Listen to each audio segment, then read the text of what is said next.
तो बसतो, तो फसतो, तरी गालातच हसतो.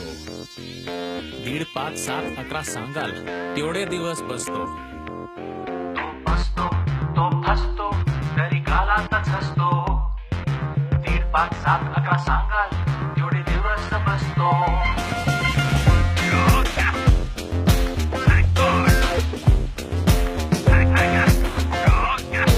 थँक गॉड बाप्पा आपल्यासारखा नसतो. आपल्यासारखा असता तर काय म्हणाला असता? नैवेद्य दाखवल्यावर आजकाल 21 मोदकाने काय होतं साहेब असं म्हणाला असता. नवस पूर्ण न झालेल्या भक्ताला तुम्ही नवसचलांमध्ये नव्हता ना मॅडम असं म्हणाला असता. अंधेरीवरून आलेल्या भक्ताला लालबागचा बाप्पा हे अंधेरीचा मॅटर आहे, अंधेरीच्या बाप्पाला कॉन्टॅक्ट करा असं म्हणाला असता. नाही, त्याचा आशीर्वाद सगळ्यांवर सारखाच परसतो. थँक गॉड बाप्पा आपल्यासारखा नसतो.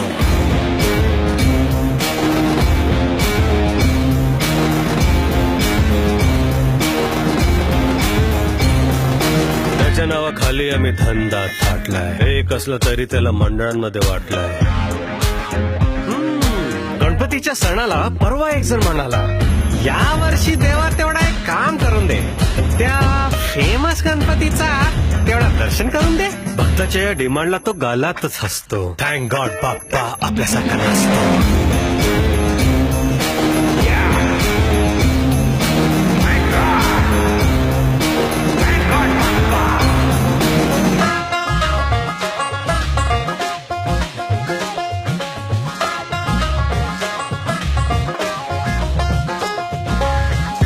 आशीर्वादाचं त्याने पॅकेज दिलं असतं.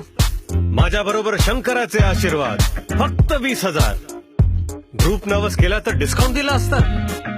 विसर्जनाच्या 2 दिवस आधी असं ओरडलं असतं. नाही नाही नाही, भक्तीच्या धंद्यात त्याला इंटरेस्ट नसतो. थँक गॉड बाप्पा आपल्यासारखा नसतो.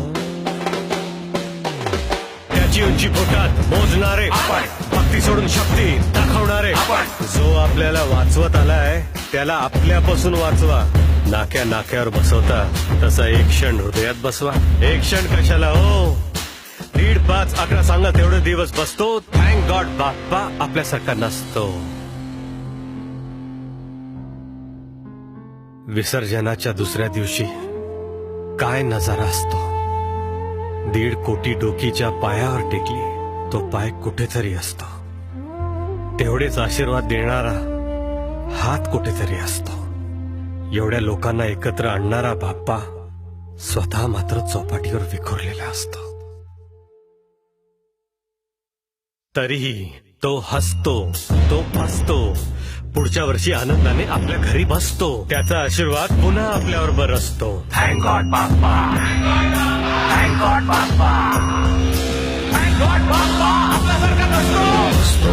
तो फसतो तरी कालातच असतो. तुमच्या आनंदातच त्याला इंटरेस्ट असतो.